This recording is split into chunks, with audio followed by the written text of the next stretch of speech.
Our presentation is on how community development can be used to engage people so that they can participate in sustainability and development. So it's not so much about the people themselves, like most of the presentation I've been talking about people improving people's welfare. This one is more focused on the land itself. Before we begin, we live in a Warajari country and we'd like to pay our respects to the elders, present, past, and emerging.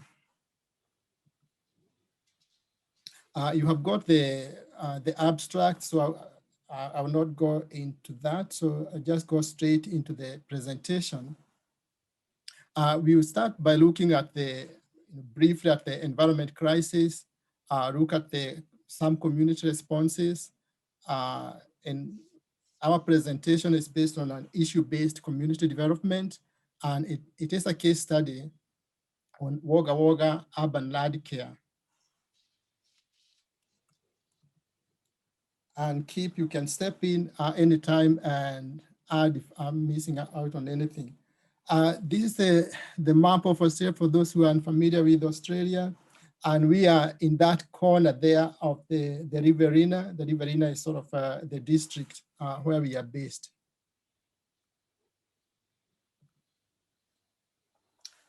So why the interest in the environment?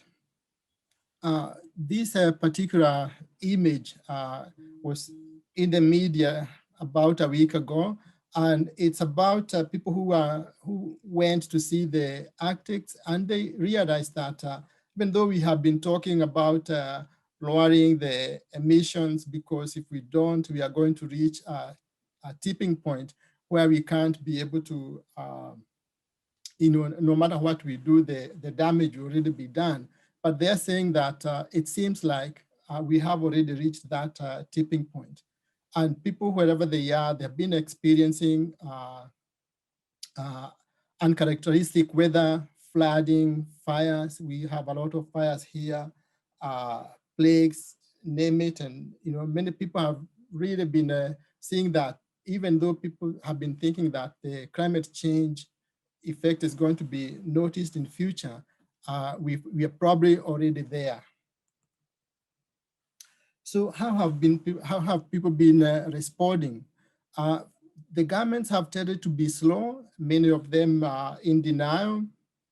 There have been mass demonstrations all over the world, sometimes led by school children like Greta Thunberg. Many people are familiar with her.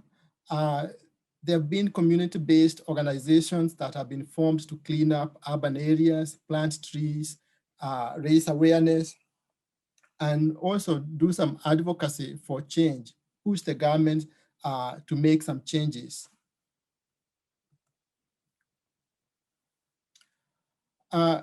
So when we looked at this particular group, we were interested in it because even though they may not call themselves a community development group, we felt that what they were doing, the way they were organized, really qualifies as a community development approach.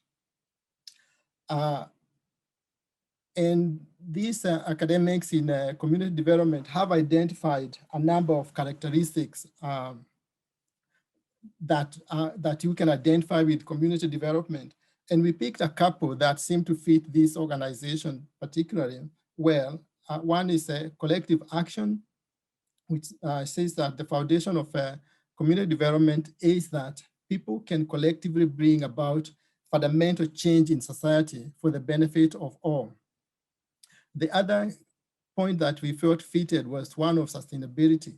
Sustainability can be both in terms of meeting people's needs, but also in not harming the environment for the current or future generations. So this is the rest of the list of 9, but as I said, those 2 particularly fitted well with this particular approach. we also felt that they are an issue-based community development organization.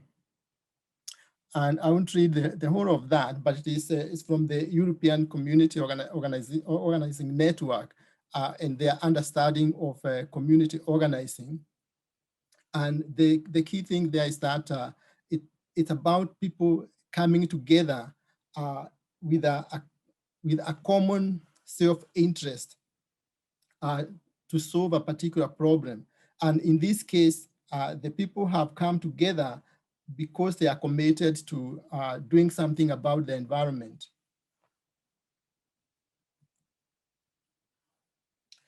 We asked them to whether they see themselves as fulfilling the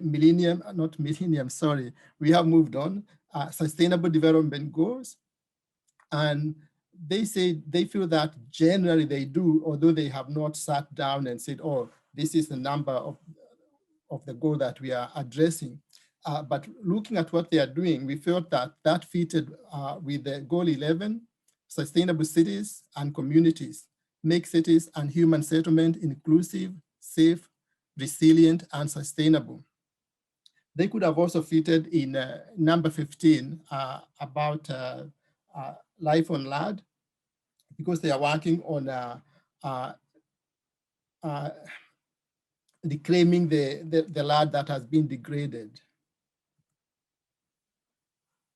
So many people who have been presenting have used different methodologies. In our case, we used a case study. And a case study can be based on a group of people or a unit with the hope of being able to generalize about other units. So we are hoping that we can generalize from this about what a group of people can do if they are focused on addressing issues of our community. In this case, it's the environment. It could be housing, could be human rights, or anything else like that. So this particular group is called Wagga Urban Landcare, and their mission statement states that Wagga is a sustainable community that values its land, water, biodiversity, and people. Wagga Urban Landcare is engaged in education, on-ground action, social enrichment, and advocacy for natural assets. So they are involved in a range of activities. Some of the activities are for the maintenance of the group. So they do things like the bushwalks,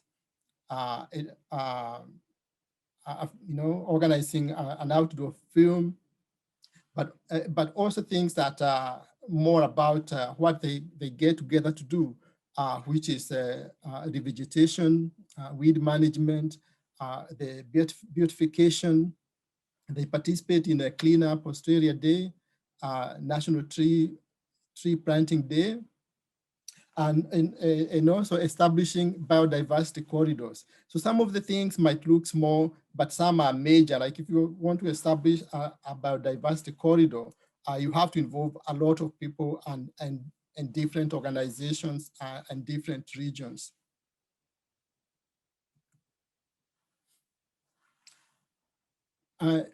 One of the important aspects in a community group like this is to be able to get members and also maintain them.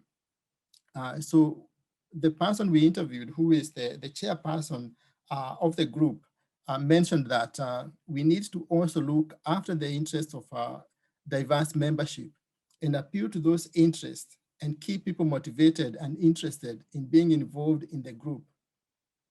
But also to keep the membership growing, you have to also reach out to other people who are not necessarily the converted ones, but they might be interested in the community. So they go to where people are, whether it's festivals, but for themselves, the one thing that they organize themselves is a film show. And he said that we have chosen films that have had an underlying theme around environmental, or broader sustainability issue.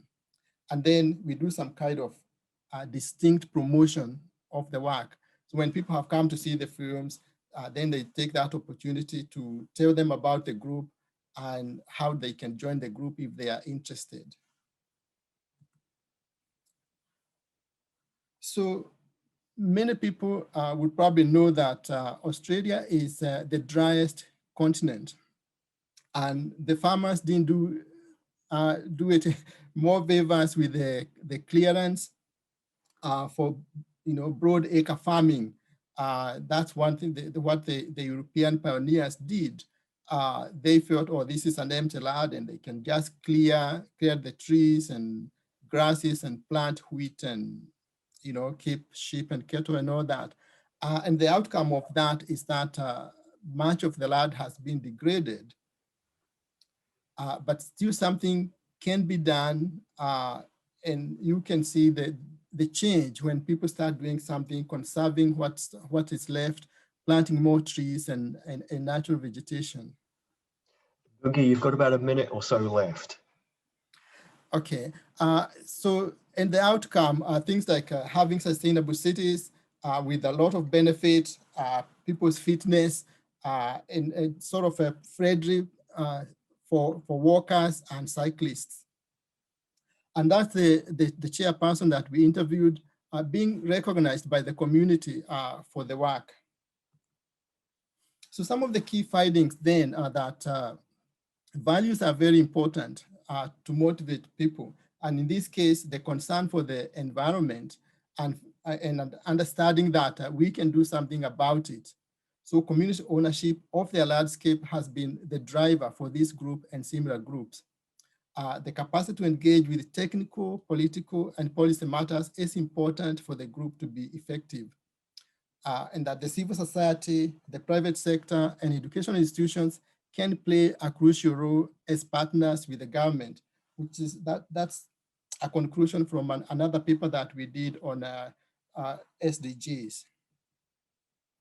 And the guiding principle in doing this kind of work and in the work we do as a university where we are based is informed by India Mara Winangana, which is the wisdom of respectively knowing how to live well in a world worth living in. So thank you very much.